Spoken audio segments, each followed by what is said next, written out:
반갑습니다. 제가 이 자리에 말씀을 전하러 선 게 이제 두 번째인데요. 별로 안 됐죠. 그래서 많이 떨리지만 또 같이 저에게 주신 은혜의 말씀들을 또 우리 여기 있는 친구들과 모든 성도분들과 함께 나누었으면 좋겠습니다. 오늘 본문의 내용은 2장의 내용과 이어집니다. 우리 예비된 비전 설교 내용 중에 기억하시나요? 예수님께서 성전에서 장사하는 사람들을 보고 분노하시면서 상을 엎으셨던 사건 기억하시나요? 네. 오늘 본문은 그 사건 이후의 이야기입니다. 예수님은 6월절에 예루살렘에 머무시면서 여러 가지 기적을 행하셨습니다. 그때 많은 사람들이 예수님을 따랐지만 예수님은 그들의 진짜 마음을 알고 계셨어요.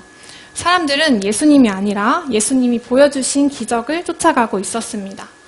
그러던 중에 한밤중에 한 사람이 예수님을 찾아왔습니다.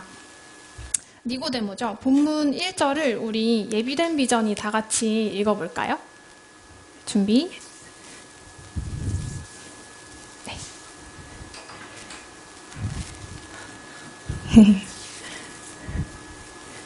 감사합니다. 같이 읽어볼까요? 시작. 바리새인 중에 니고데모라는 사람이 있었습니다. 그는 유대 공의회 의원 중 한 사람이었습니다. 네. 이 사람은 바리새인이자 유대 지파의 지도자 중 한 사람이었습니다. 바리새인에 대해서 아마 우리 중고등부나 유초등부 친구들도 한 번쯤은 들어보고 또 잘 알고 계실 것 같은데요. 그래도 한 번 더 짚고 넘어가 보자면 바리새파 사람들은 유대교의 3대 종파 중에 하나로 성경 말씀을 매우 철저하게 지키는 사람들이었습니다. 당시 이 사람들은 아주 큰 세력을 가지고 있었는데요. 현대 사회와 비교하자면 국회의원, 장관과 같은 직책을 맡아서 국가의 최고 통치기관인 주요 구성원으로 활동했습니다. 형식적이고 맹목적으로 율법을 지키는 바리새인들의 행보와 사실 예수님의 가르침은 너무도 달랐습니다. 바리새파 사람들에게 예수님은 그렇게 반가운 존재는 아니었겠죠. 니고데모가 왜 낮이 아니라 밤중에 예수님을 찾아왔는지 조금은 짐작이 되실까요? 바리새인인데다가 지도자의 위치에 있는 바리새인 중에 바리새인 니고데모는 사람들의 눈을 피해서 밤중에 예수님을 찾아갔습니다. 본문 2절을 제가 한번 읽겠습니다. 어느 날 밤 니고데모가 예수님을 찾아왔습니다. 그는 선생님, 우리는 당신이 하나님께로부터 오신 선생님이라는 것을 압니다. 하나님께서 함께 하시지 않는다면 아무도 선생님께서 하셨던 일들을 행할 수 없습니다. 라고 말했습니다. 개역개정 성경으로 보면 니고데모가 예수님을 랍비라고 부르는데요. 이 랍비는 그냥 선생님이라는 뜻이 아니라 나의 선생님이라는 존경이 담긴 표현으로 율법 학자를 칭하는 말입니다. 니고데모는 아주 정중하게 당신이 하나님께로부터 온 선생이라는 것을 알고 있다고 말하는 것 같지만 사실 그는 질문하고 있는 것입니다. 예수님 당신이 대체 누구이며 어떻게 이런 놀라운 일들을 행하는지 알고자 그 밤에 예수님을 찾아왔던 것이죠. 한 나라의 장관이나 국회의원 되는 사람이 30대 목수에게 밤늦게 몰래 찾아와서 나의 선생님이라고 부르면서 묻는 장면이 여러분 그려지십니까? 누구보다 성경 말씀을 잘 알고 잘 지키는 사람, 높은 직위와 명성, 돈도 부족함 없이 버는 이 니고데모에게도 채워지지 않는 어떤 목마름이 있었다는 것입니다. 예수님을 만나러 갔다는 사실이 알려지면 곤란해질 수도 있는데도 그것을 감수하고 자신의 상황을 뛰어넘어 예수님을 찾아갈 만큼의 목마름과 궁금증이 그에게 있었습니다.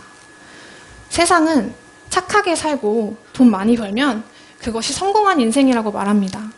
아니 좀 나쁘게 살아도 내가 손해보지 않는 삶이 좋은 것이라고 말합니다. 그러나 오늘 니고데모를 통해서 우리가 생각해 볼 수 있는 것은 삶은 그것이 전부가 아니라는 것입니다. 수많은 선행을 하고 높은 지위에 오르고 아무리 많은 돈을 벌어도 채워지지 않는 어떤 공허함이 있다는 것입니다.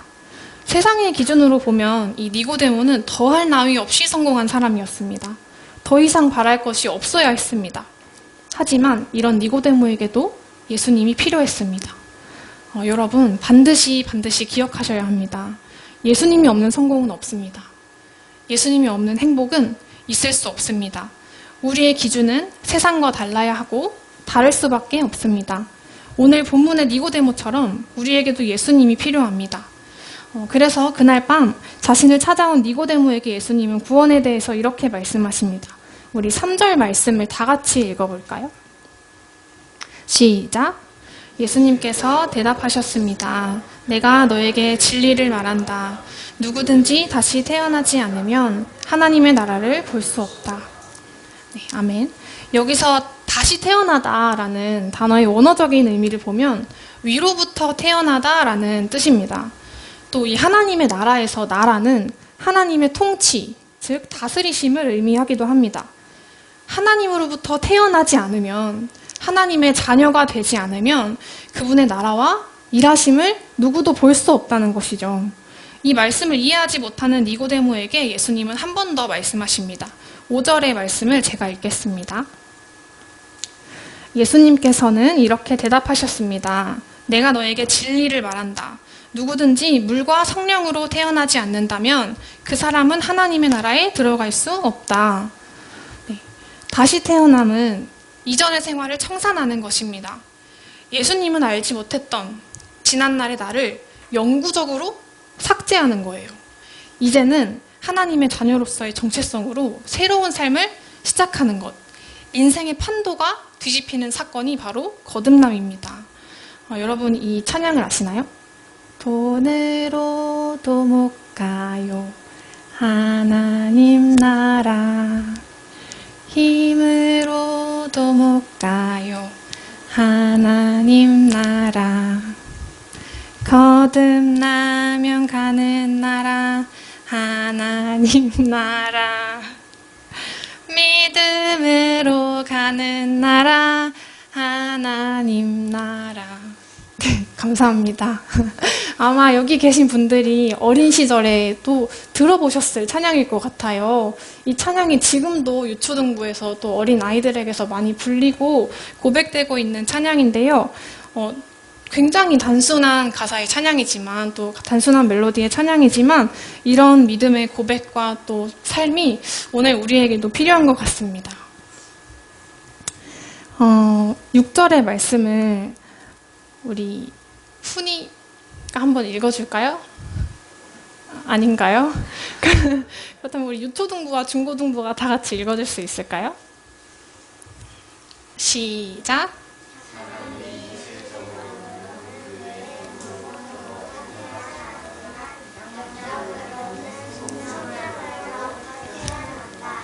고맙습니다.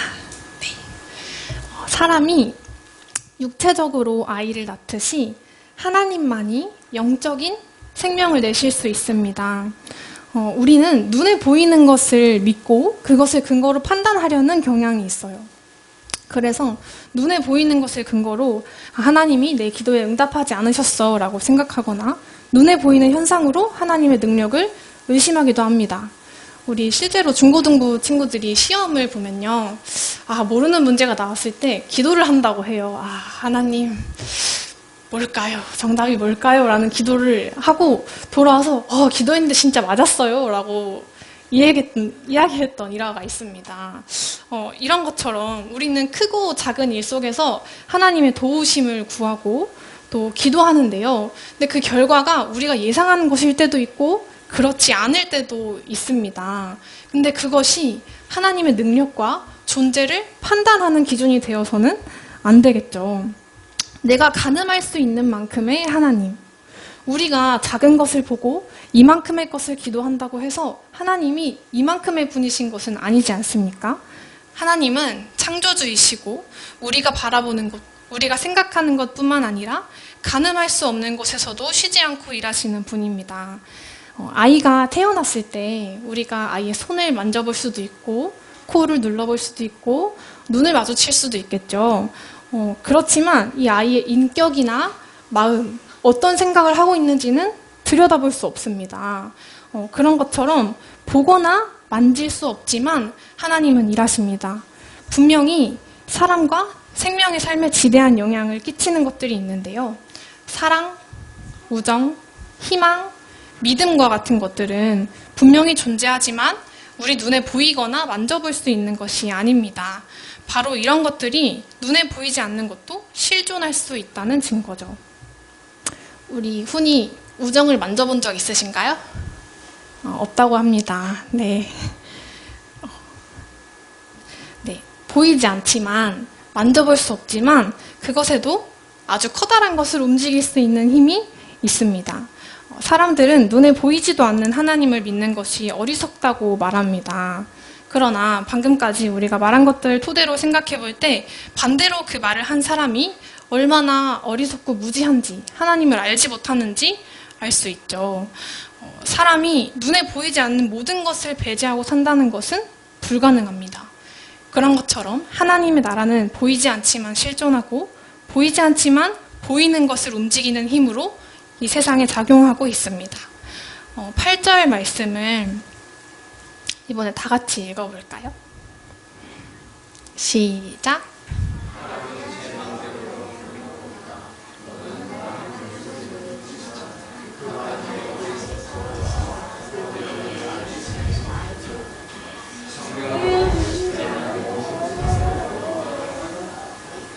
네, 감사합니다. 여기서 바람은 제 맘대로 부는 법이다. 너희는 바람 부는 소리를 듣지만 이렇게 말하는데요. 이것도 원어적인 의미를 보면 사실은 성령에 대해서 말하고 있는 부분입니다. 성령님께서 자신의 의도대로, 임의대로 행하실 때 우리가 어떤 현상을 볼 수는 있어도 가늠할 수는 없다는 거죠. 성령이 어디서부터 와서 무엇을 하시는지, 무엇을 하고자 하시는지 보여주시는 만큼만 우리는 볼 수 있다는 것입니다. 성령님은 자신의 주권대로 일하시며 우리의 상식과 지혜 밖에 계신 분입니다. 때때로 그 감추어진 것을 우리에게 알려주실 때가 있을 뿐이죠. 분명히 존재하시며 이 땅을 움직이지만 가늠할 수 없는 그 하나님, 하나님의 일하심께 집중해야 합니다. 이 사실을 간과한 채로 살 때 마치 스쳐 지나가는 바람처럼 우리는 하나님의 일들을 인지하지도 못한 채로 지나쳐버리기 쉽습니다. 하나님은 살아계시고 그분의 일하심은 지금도 온 땅 곳곳에서 바로 여러분의 마음속에서 지속되고 있습니다. 여러분의 삶 속에 하나님이 일하시며 지금도 일하고 계시고 앞으로도 일하실 것이라는 사실을 잊지 않으셨으면 좋겠습니다. 눈에 보이는 것이 구원을 가져다 줄 것 같은 착각은 오히려 여러분을 몰아넣고 상황에 잡아먹히도록 만듭니다. 구원은, 하나님의 나라는 돈도, 명예도, 지위도, 사람도 아니라 오직 하나님께 있습니다. 그 거듭난 삶의 축복을 함께 누렸으면 좋겠습니다. 네, 말씀을 마치겠습니다.